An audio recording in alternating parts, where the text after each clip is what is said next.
I was abandoned by my husband right after our wedding. When I returned home, what I found in the drawer filled me with terror. The garden was beautifully decorated with flowers of every color, creating what I thought would be the perfect backdrop for my dream wedding. I walked down the petal-strewn aisle in my shimmering white dress, unable to contain my smile. Jeremy stood at the altar in his perfect suit, and I could see his heart beating with what I believed was love and anticipation. As I clutched my bouquet of white roses, I kept thinking this was the happiest day of my life, the wedding I'd always dreamed of since I was a little girl. I smiled at Jeremy, telling him how I couldn't wait to start our life together, how I wanted to spend forever with him. The ceremony progressed smoothly, and we exchanged our vows of eternal love and devotion. The sun shone brilliantly in the blue sky, and I felt as if even heaven was blessing our union. When we sealed our vows with a kiss, the guests burst into emotional applause. I whispered to Jeremy that I'd never imagined being this happy, that I would marry him every day if I could. He looked deep into my eyes and promised to make me happy for the rest of our lives. The reception was just as wonderful as the ceremony. The tables were adorned with beautiful floral arrangements, and the band played romantic music that filled the air. Jeremy and I shared our first dance as husband and wife, moving together in perfect harmony. I whispered in his ear as we embraced on the dance floor that this night belonged to us. But then, in the middle of the party, while our guests were celebrating, Jeremy received a mysterious phone call. I watched as he frowned at his phone screen, and I noticed him shiver slightly. He told me he had to take the call and would be right back, trying to hide the tremor in his voice. I watched him walk away with growing concern. I couldn't help wondering what could be so important that it would interrupt our special night.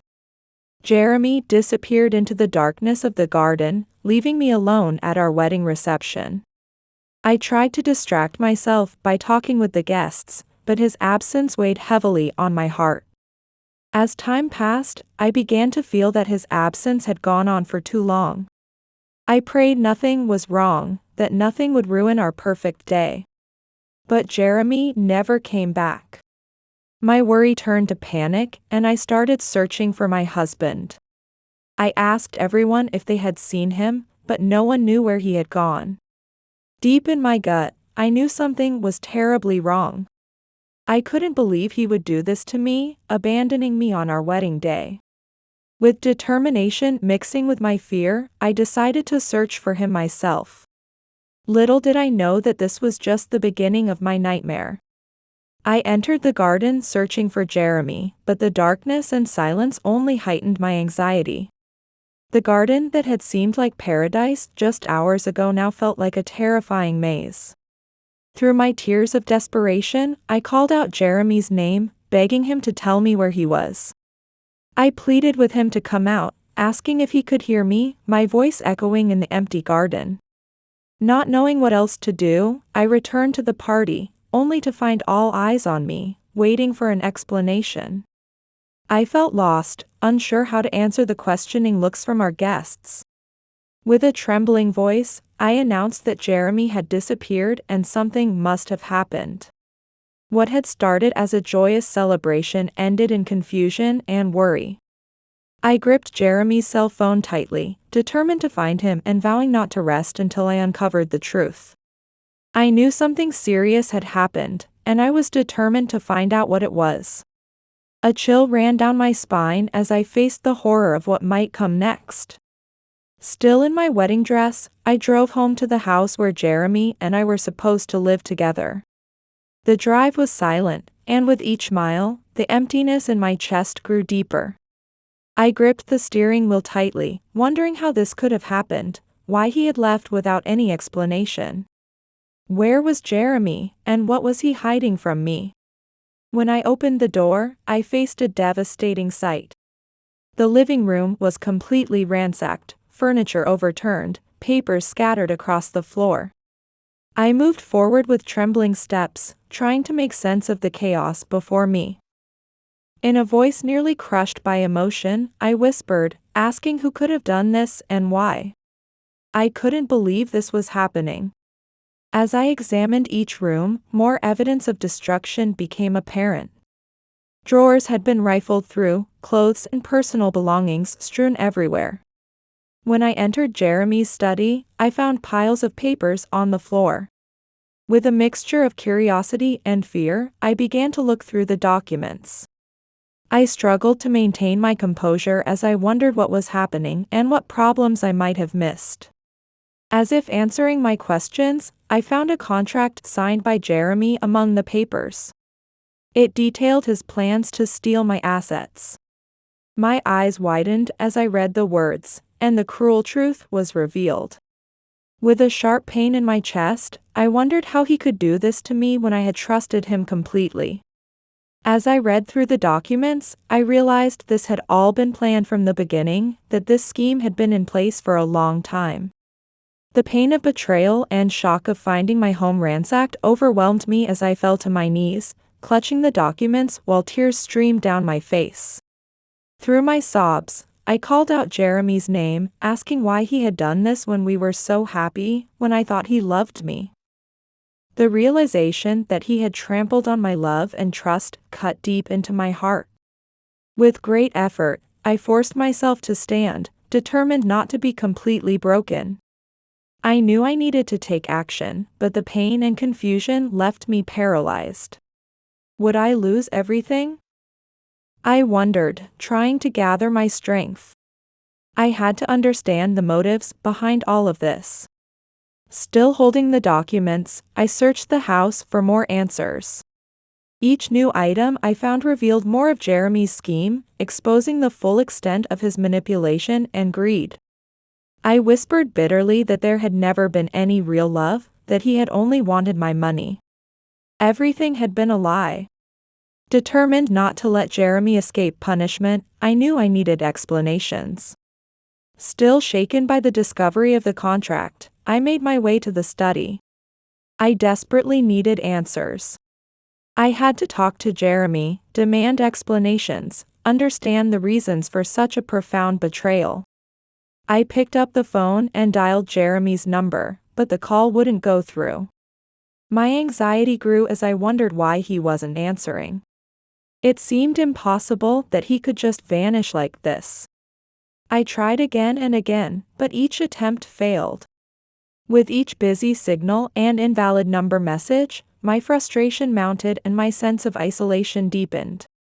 Through tears of desperation, I pleaded with Jeremy to pick up, saying I just wanted to understand why he had done this. Refusing to give up, I tried sending text messages, but they all came back undeliverable. I felt a pain in my stomach as I realized Jeremy had blocked all means of contact with me. This too had been part of his plan, I thought, anger and sadness mixing together. He was making sure I couldn't find him. The feeling of isolation was overwhelming. I looked around the study at the scattered papers, the evidence of his betrayal. In a voice trembling with anguish, I realized I was completely alone. How could he do this when we had just started our life together? I checked my phone for someone I could call for help, but I couldn't trust anyone. I sat in my study, feeling completely lost and desperate. Who could I trust anymore, when Jeremy had deliberately isolated me from everyone? Looking back, I realized that everyone at our wedding had been from his family, not mine. In a last desperate attempt, I tried calling Jeremy's number one more time, clinging to the hope that he might answer out of regret. But just like before, there was nothing but silence. In a moment of frustration and despair, I threw my phone across the floor, feeling waves of helplessness wash over me. My voice trembled as I spoke to the empty room, saying I couldn't believe this was happening to me. I needed help, but I felt so alone. The weight of betrayal and isolation pressed down on me as I sat in my study chair. With vacant eyes, I wondered what I was going to do now. In just a few hours, my life had been turned upside down, and I needed to find a way out of this nightmare. Despite feeling overwhelmed, I forced myself to start making plans. I knew I needed to solve this problem, even though I couldn't trust anyone else right now. Taking deep breaths to calm myself, I promised myself I would find a solution. I wouldn't let Jeremy control my life anymore, or get away with what he'd done. As I looked at the papers spread before me, I remembered something crucial. An emergency contact Jeremy had mentioned once. It wasn't much, but it was a thread of hope I could follow. Picking up my phone again, I whispered to myself that this might be where I could start. I promised myself I would uncover the truth, no matter what it took. With a heavy heart but renewed determination, I began my journey to expose Jeremy's secrets and reclaim control of my life. I knew it would be difficult, but I was prepared to face whatever obstacles lay ahead. My eyes sparkled with fresh resolve as I told myself I would overcome this. I wouldn't let Jeremy destroy my life. I was strong. The next morning, Samuel, my faithful gardener, was tending to the plants and flowers as usual. He noticed me walking through the garden, clearly distressed. Samuel had always been intuitive about sensing when something was wrong through his connection with nature, and that day, the garden seemed to reflect my sadness. He called out to me with concern in his voice, asking if I was all right and if there was anything he could do to help. I stopped and looked at him, feeling a sudden urge to confide in someone I could trust. With trembling voice, I confided in Samuel that nothing was all right. I told him how Jeremy had betrayed me, how he had planned everything just to steal my fortune, and how I didn't know who to trust anymore. As I spoke, I remembered how Samuel had been a loyal employee for years, always honest and trustworthy. Samuel was shocked by my confession, but he maintained his composure and offered his support. He placed a comforting hand on my shoulder, telling me how terrible this was and assuring me that I wasn't alone.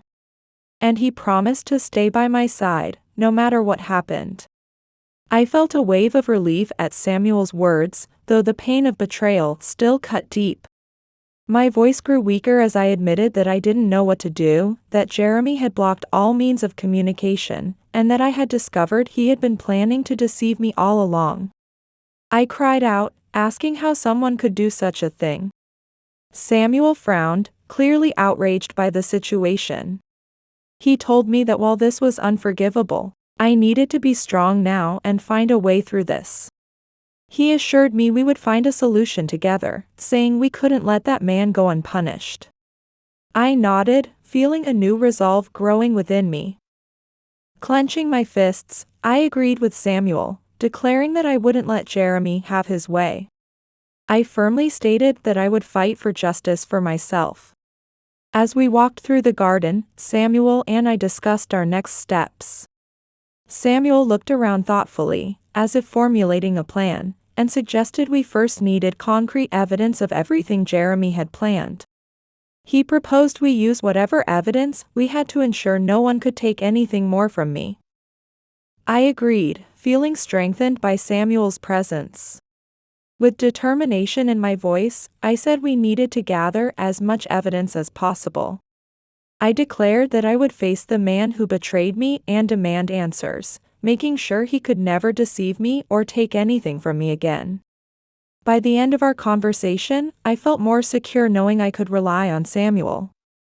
For the first time in days, I managed to smile as I thanked him, telling him how precious his loyalty was to me. I expressed my confidence that with his help, I could overcome this. Samuel nodded, determined to help me reclaim my life. He promised with a strong voice that we would get through this together and that he wouldn't rest until I got justice. He suggested we start gathering the pieces of this puzzle. With an ally by my side, I began walking the path to expose Jeremy's true nature. Though I knew this was just the beginning and the road ahead would be difficult, I was determined to regain my dignity and confidence. I felt stronger as I told myself I would definitely win. Nothing would stop me from getting the justice I deserved. I was sitting in my living room, trying to organize the remaining papers and my thoughts, when the doorbell rang. My heart started racing as I got up to answer it, imagining that Jeremy might have returned and I could finally get some answers. Instead, I found two men with stern faces standing at my door, their presence ominous and unsettling. One of them asked in a cold voice if Jeremy was available. I felt my heart pounding even faster as I told them he wasn't here, asking who they were. Without identifying themselves, they said they needed to discuss the debts Jeremy had left behind. A chill ran down my spine at their words. I tried to maintain my composure as I asked about these debts, explaining that Jeremy had never mentioned anything about them. The men exchanged glances before pushing their way uninvited through my door. One of them handed me a folder stuffed with documents, telling me I was involved in a massive debt scheme and that Jeremy had said I would pay his debts. His voice grew harsh as he declared that my husband had left enormous debts in my name, and I had to pay them and accept the consequences. I began looking through the papers, my anxiety and fear growing with each page I turned. With a trembling voice, I protested that this was a misunderstanding, that I hadn't signed any of these documents. I insisted that I knew nothing about this, that Jeremy had deceived me too. But the debt collectors showed no sympathy. The second man declared with a contemptuous look that my knowledge or consent didn't matter to them. What mattered was that I had to pay these debts, as they couldn't afford to take losses. I felt waves of despair washing over me. Clutching the papers tightly, I told them I had no way to pay these debts, that I was a victim in this situation too. I tried to explain, but the men laughed off my explanations. One of them sneered, saying everyone claims the same thing, that they didn't take out loans, that they don't know what's happening. He told me with cold eyes that I was now responsible for these debts, and if I didn't pay, I would suffer, warning that things could get very painful for me. Humiliation and fear mixed inside me as I begged for time to resolve this, to find Jeremy. I pleaded that I needed to understand what had happened and find a solution. The men exchanged glances again before one coldly responded. He threatened that they would give me 1 week to start payments, and if I couldn't do that, they would take harsher measures, and I wouldn't want those options. I felt the ground disappearing beneath my feet. I desperately tried not to collapse in front of them as I protested that a week was impossible, that he had taken everything from me. In a faint voice, I said I needed to find a way out of this situation, pleading for just a little sympathy. But the debt collectors showed no empathy once again. One of the collectors left with a sarcastic smile, telling me that sympathy for people like me wouldn't pay their bills. The other one repeated their warning before leaving, reminding me I had 1 week and not to forget the deadline. I stood there alone, clutching the papers, feeling more humiliated and betrayed than ever before in my life. I sank onto the sofa as tears rolled down my cheeks.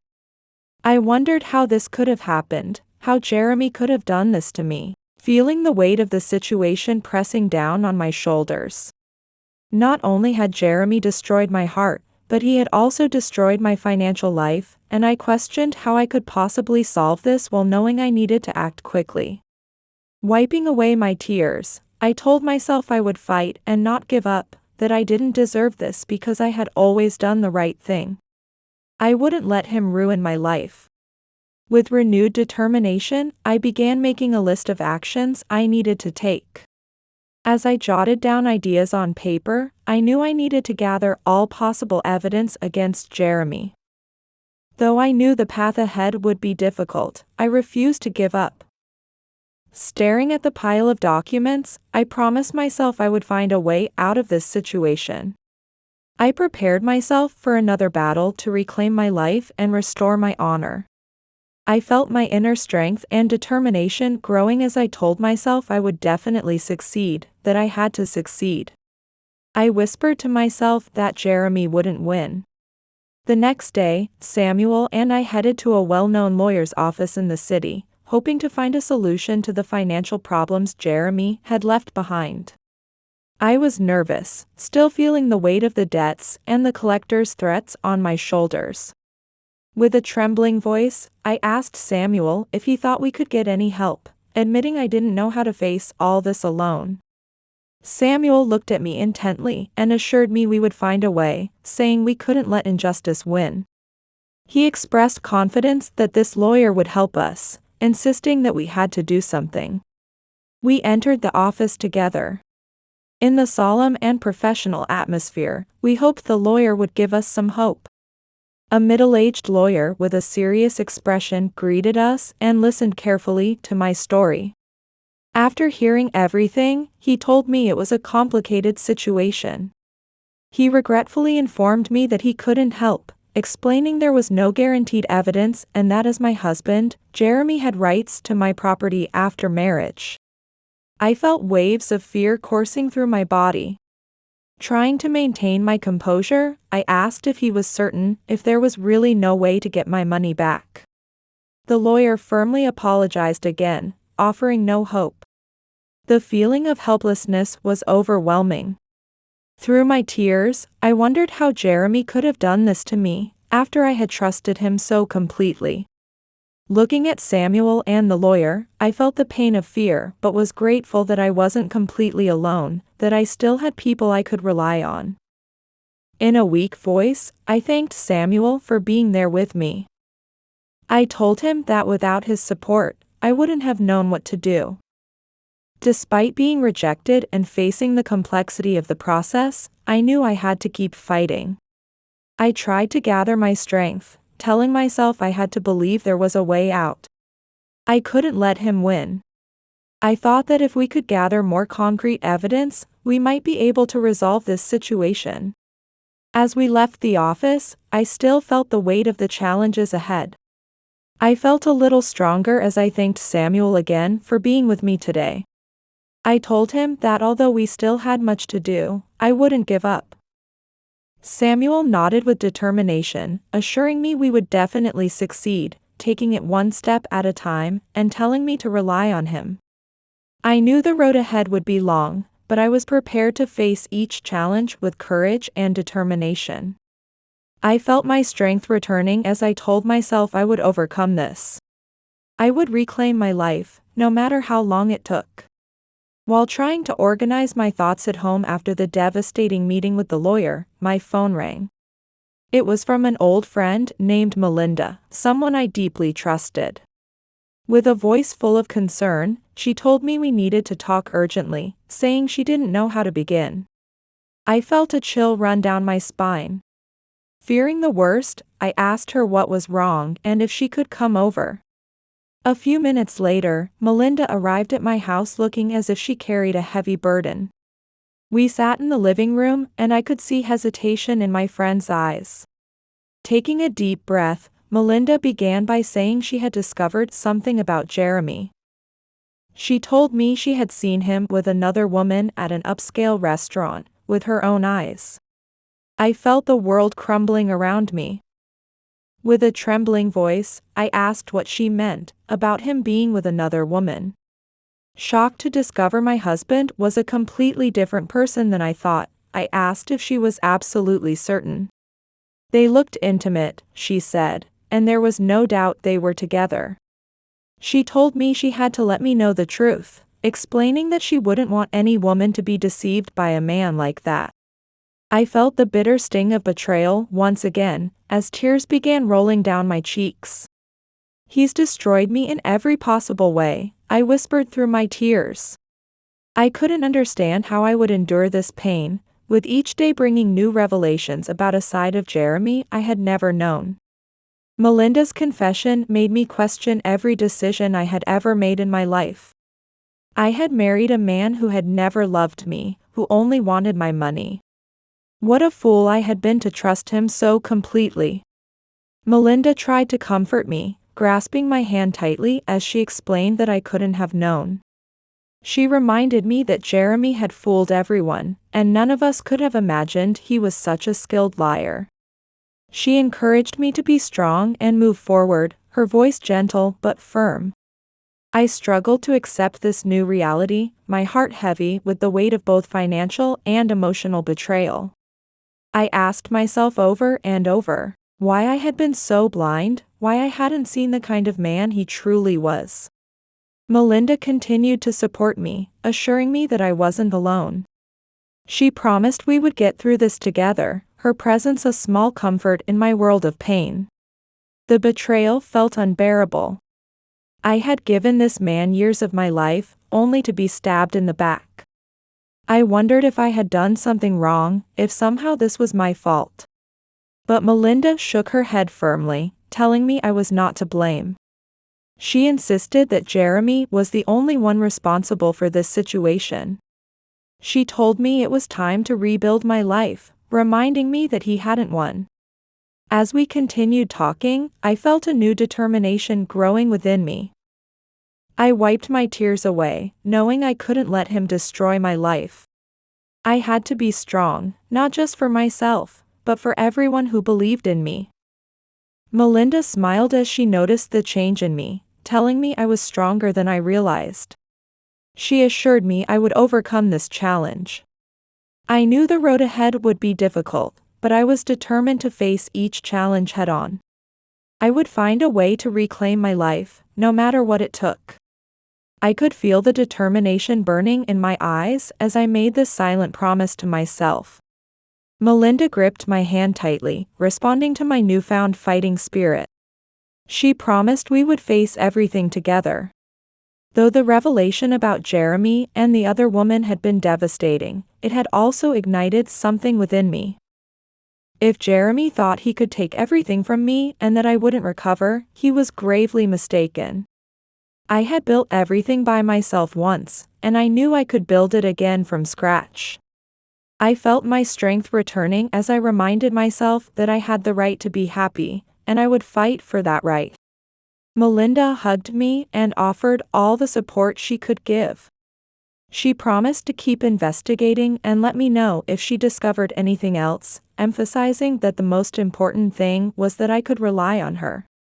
With Melinda's support and my renewed determination, I began planning my next moves. I needed to repay the debts and start rebuilding, and I would make him pay for everything he had done to me. I felt stronger with each passing moment as I prepared myself for this new battle to reclaim my life and dignity. The next day, while Brianna was at the bank, Samuel was tenderly tending to the garden as he always did. The sun hung high in the cloudless sky, a gentle breeze rustling through the manicured trees. Samuel focused intently on his work, trying to keep his mind off Brianna's troubles and Jeremy's betrayal. As he trimmed the hedges, he reminded himself to stay strong for Brianna, knowing she needed him now more than ever. Suddenly, Samuel heard heavy footsteps behind him. Before he could turn, two burly men grabbed him, the same debt collectors who had threatened Brianna. One yanked him by the neck, growling that they had a message for his employer. Samuel struggled to break free, but the men were too strong. He thrashed and shouted, demanding to know their purpose and to release him. The men slammed Samuel to the ground and began beating him mercilessly. One man threatened that Brianna owed an enormous debt, and if she didn't pay, everyone around her would suffer. The other man continued the assault relentlessly. Despite the pain spreading through his body, Samuel's resolve to protect Brianna remained unshaken. Through each painful blow, he told them they couldn't intimidate her. Even in his agony, he believed Brianna was stronger than they imagined. The violence continued for several minutes, with Samuel's unbearable pain intensifying. He knew he had to endure this. Samuel needed to show those attackers that our own courage would not be so easily frustrated. Through the throbbing pain, he believed Brianna would find a way to repay the debt, and he was determined to help her no matter what. Finally, exhausted from their assault, the men left Samuel bleeding and broken on the ground. One delivered a final kick, warning this was just a message, things would get worse without payment. As they walked away, Samuel groaned in pain but kept his inner flame of determination burning. Trying to stand, he whispered that he wouldn't give up, that he had to stay strong for Brianna. He reminded himself that she had always been a good employer, and now she needed his support. After tremendous effort, Samuel managed to crawl to the house's veranda. Each movement sent waves of excruciating pain through his body, but he couldn't stop. Gasping for breath, he knew he had to call for help, refusing to let those men win. Finally reaching the phone, he called emergency services with trembling hands. In a weak voice, he requested an ambulance, explaining he'd been attacked at work and needed urgent assistance. While waiting for the ambulance, Samuel reflected on his loyalty to Brianna. Struggling to maintain consciousness, he thought about how she had always treated him with respect and kindness. He knew he couldn't leave her alone in this fight. Despite the intense pain, Samuel's determination to continue helping Brianna kept him awake. When the ambulance finally arrived, the paramedics found him in critical condition. They began immediate treatment, saying they needed to transport him to the hospital right away. Samuel nodded as they lifted him onto the stretcher. Through the pain, he insisted they needed to inform Brianna about what happened, to prepare her. But the paramedics focused on saving his life, paying little attention to his concerns about his employer. During the ride to the hospital, Samuel thought about the future. He was determined to continue fighting by Brianna's side once he recovered. She deserved justice and happiness, and he intended to help her achieve it in any way he could. Though the physical pain was severe, Samuel's spirit remained unbroken. He felt hope growing again that together they would overcome this. Despite his serious injuries, Samuel remained determined to support Brianna's fight. As the paramedics worked to stabilize him, he kept thinking that this battle wasn't over, that those men wouldn't stop until they got what they wanted. But he was determined not to give up as long as he had strength to fight. He repeated his promise to help Brianna, preparing for whatever came next with a strong spirit despite his adversity. He was determined to stand by her side always. Hours later, after failing to secure money at the bank, I returned home prepared to face Jeremy's debt collectors. However, they didn't appear while I was at home.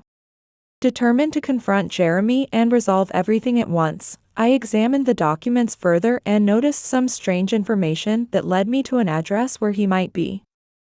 With determination and strength, I drove to the upscale neighborhood where my husband might be staying. With each step, my inner anger and pain grew stronger. As I gripped the steering wheel tightly, I told myself I couldn't let him go unpunished.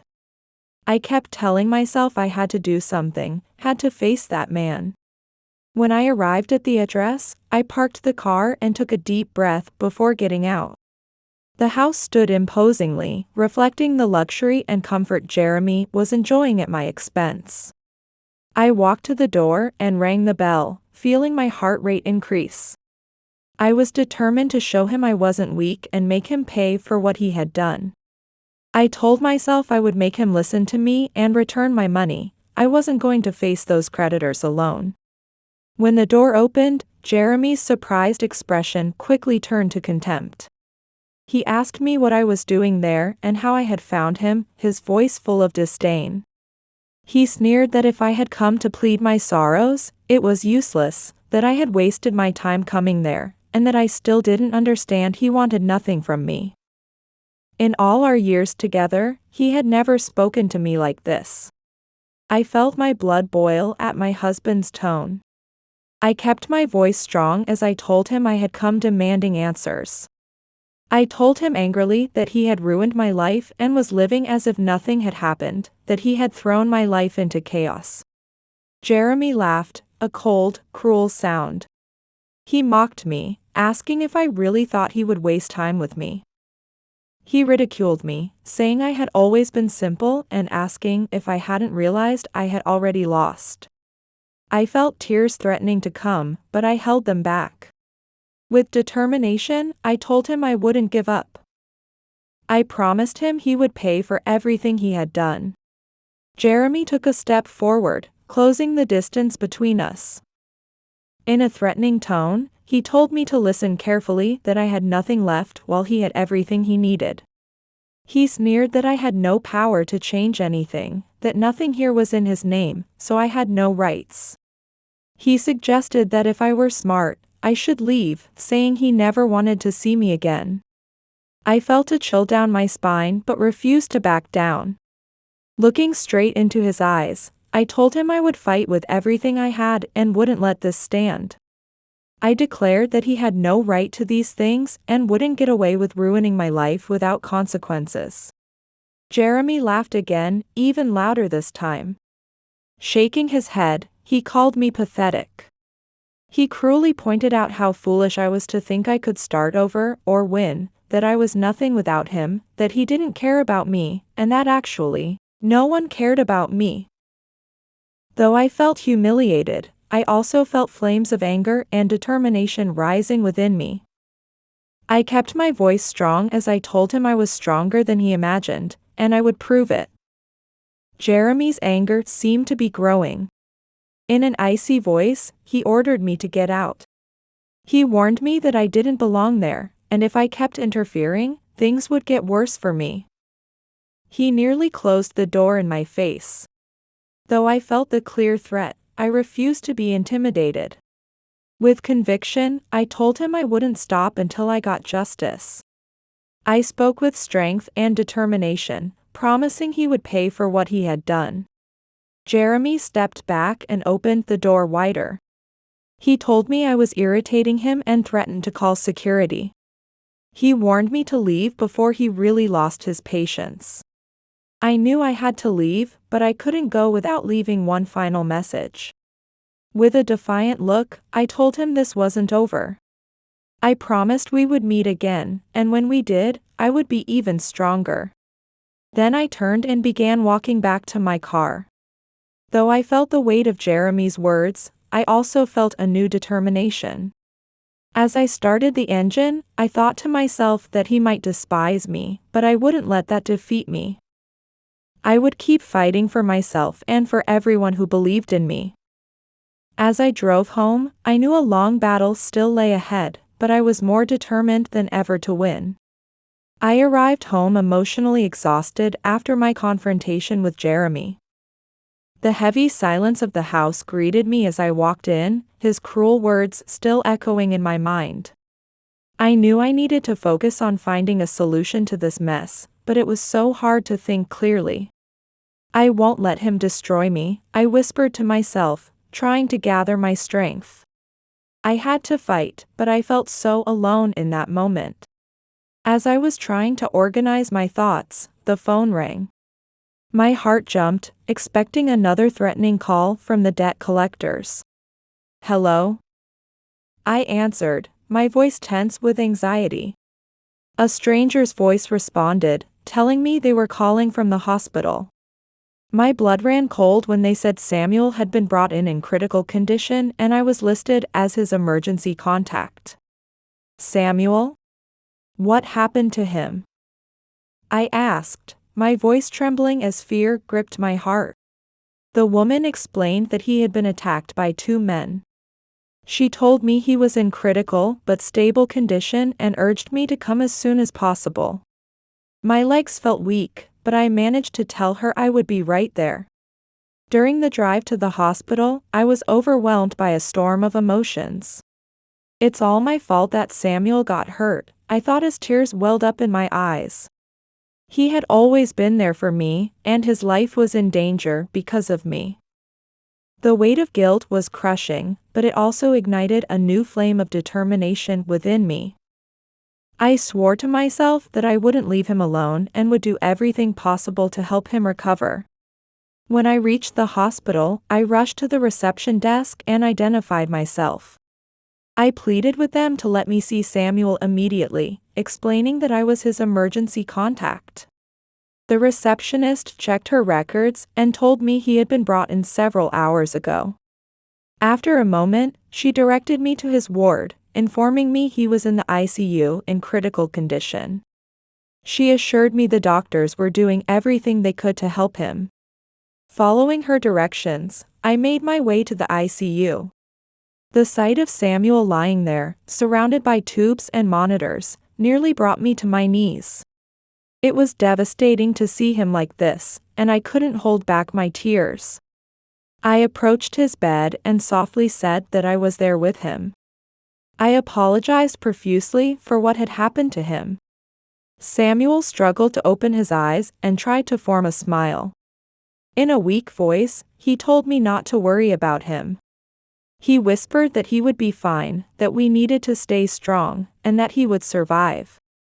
Even in his pain, he seemed more concerned about me than himself. I took his hand, feeling his determination despite his suffering. "I'll do anything necessary," I promised, squeezing his hand while apologizing again for causing him such trouble. I assured him we would get through this together. Samuel nodded slightly before closing his eyes again. In barely a whisper, he told me not to worry about him, saying I was strong and persistent. He urged me not to let them defeat me. As I watched him, I felt my guilt transforming into an unstoppable force.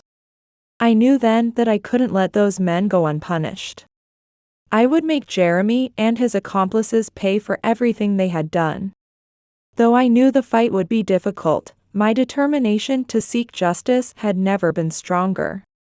When the nurse announced that visiting hours were over, I had to leave. Before leaving the hospital, I spoke with the doctors to better understand Samuel's condition. They explained that recovery would take time and care. However, they assured me that despite his serious injuries, he was strong and would recover.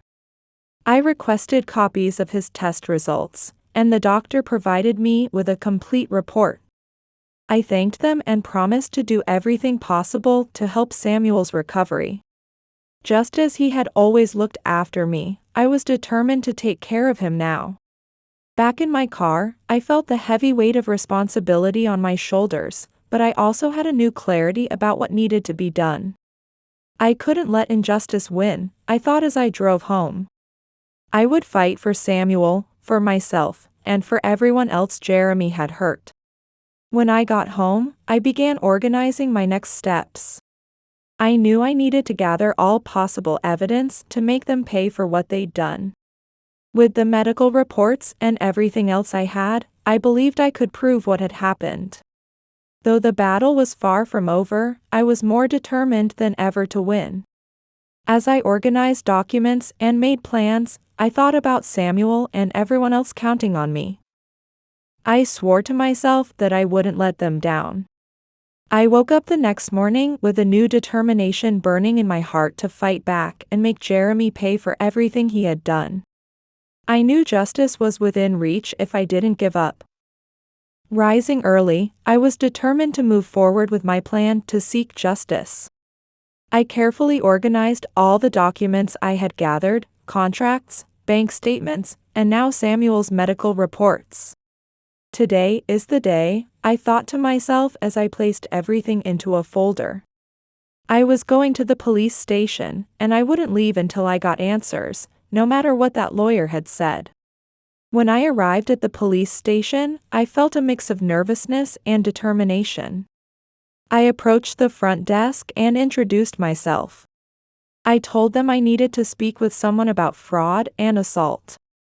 The receptionist looked at me with interest and led me to a detective. In the detective's office, I began explaining my situation. I handed over the documents, explaining how my husband Jeremy had stolen from me, forged documents, and left debts in my name. I also told them about his involvement in the attack on my friend Samuel, who was in critical condition in the hospital. The detective examined the documents, clearly impressed by the amount of evidence. He told me this was a very serious situation that needed thorough investigation. He called in another officer to help me file a formal complaint. As I filled out the paperwork, I explained everything in detail, from the financial betrayal to the attack on Samuel. I insisted they needed to arrest these men before they hurt more innocent people. The officer nodded, carefully recording everything. He promised they would do everything possible to ensure justice was served. After filing the complaint, the detective advised me to seek out a lawyer who specialized in fraud and financial crimes. He explained that I would need legal help to prosecute Jeremy and recover what was legally mine. He offered to recommend a trusted lawyer who had helped with similar cases. I felt relieved hearing this. I thanked the detective, telling him I was ready to do whatever was necessary. At the law office, I was greeted by a man with a serious but friendly expression. He introduced himself as Sean, explaining that the detective had told him about my case. Sean promised to help me achieve justice. I explained my situation again and handed over my documents and Samuel's medical reports. I told him that I had gathered all available evidence. I explained that I needed help prosecuting Jeremy and recovering my money. Sean carefully analyzed the documents. After a while, he told me that my case was strong. He explained that we could prove the fraud and link Jeremy to the attack on Samuel. He said he would prepare legal measures to freeze Jeremy's hidden assets and recover what was rightfully mine. I felt a wave of relief and hope wash over me. I thanked Sean emotionally, telling him I didn't know what I would have done without this help. As Sean began preparing the legal documents, I felt more confident. Watching him work, I knew I was on the right path. I silently renewed my commitment to fight until the end. Sean interrupted my thoughts to tell me we needed witnesses. He asked if I could contact the friends I had mentioned who knew about Jeremy's plans. I nodded, telling him I would talk to them. I acknowledged that some might regret not telling me sooner, but I needed their help now. Leaving the law office, I felt a new sense of purpose. Walking down the busy street, I thought about how we were one step closer to justice. I knew Jeremy wouldn't escape this time. I took out my phone and began calling friends and acquaintances who could testify against Jeremy. I knew I needed everyone's help. Together, I believed we could win. Back home, I began organizing information and preparing the witnesses. As I checked the details, I promised myself this would work. I had to believe in myself. Failure wasn't an option. The battle had just begun, but my determination was unshakable. Several weeks later, Samuel had fully recovered from the brutal attack. His resilient spirit and determination to help me had been crucial to his recovery. I never stopped fighting while staying by Samuel's side. Together, we continued gathering evidence with Sean, preparing for the lawsuit against Jeremy. I took Samuel's hand, telling him how happy I was to see him recovering. His strength gave me strength, I told him. Having Samuel by my side made me feel more confident than ever. We reviewed all the collected documents, testimonies, and evidence together. Samuel declared with determination that everything was ready and Jeremy wouldn't be able to escape. I nodded, feeling a mix of anxiety and hope. I said firmly that we would go to court and make justice prevail. We couldn't let him go unpunished. A few days later, the day of the trial finally arrived. Samuel and I entered the courthouse where Sean was waiting for us. Sean greeted us with an encouraging smile, saying this was the day to reveal the truth and ensure justice. I took a deep breath and entered the courtroom with determination. During the trial, Sean meticulously presented all the evidence. Each document, statement, and Samuel's medical reports were shown to the judge. Sean declared that Jeremy had not only deceived his wife, but was also involved in a corruption that harmed countless people. I watched with growing tension. Jeremy sat on the opposite side of the courtroom, maintaining an indifferent expression, but his face began to change as the evidence mounted. When the witnesses were called, my friends and acquaintances testified cooperatively, revealing details that made Jeremy's situation even worse. One witness testified that Jeremy had always been manipulative and controlling, using me and everyone around him for his own benefit. The most shocking moment in the trial came when Sean presented evidence of Jeremy's corruption. Bank documents, recordings, and testimonies from other victims revealed the full extent of his illegal activities. Sean explained that Jeremy had used my money to fund his fraud scheme and bribe officials. He emphasized that Jeremy was neck-deep in this corrupt system. The judge listened carefully to all evidence and testimony. When Jeremy's turn came, he attempted to defend himself, but his words were weak and inconsistent. He declared it was all a conspiracy against him, a fabrication, a lie, but the weight of evidence was overwhelming. I watched with mixed feelings of relief and tension. I thought to myself that the truth was finally coming to light, and justice had to prevail. After hours of testimony and evidence presentation, the judge finally prepared to deliver the verdict. The judge declared Jeremy guilty on all charges. He announced that Jeremy would serve prison time and all his assets would be confiscated and returned to me. I felt tears rolling down my cheeks as relief and triumph washed over me. We had done it, justice had finally prevailed, I thought as I hugged Samuel.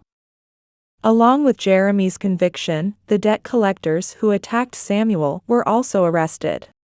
The evidence linking them to Jeremy's corruption was enough to secure their convictions. Sean expressed his satisfaction, saying they would all pay for what they had done. He said justice had won. I felt overwhelming gratitude toward everyone who had helped me. I thanked Sean, telling him that he had made all this possible. When I returned home, I began rebuilding my life with the certainty that the worst was behind me. Samuel stayed by my side, helping me every step of the way. He smiled and called me a warrior. I smiled back, feeling stronger than ever before. I told him he was my hero, and I didn't know what I would have done without him. With my property recovered and justice served, I finally felt at peace. Looking around my house, I thought about how we had overcome so many difficulties, but we had succeeded. This was my victory.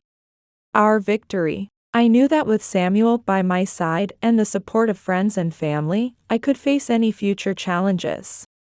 If you enjoyed this story, please give it a like and subscribe to the channel. Your support motivates us to deliver moving stories to you almost daily. Don't miss the next astonishing story that will soon be displayed on the screen. I'm deeply grateful that you're here. You can now click on the links displayed on the screen. There are many valuable stories and enjoyable content that I've specially selected for you. I'll see you there.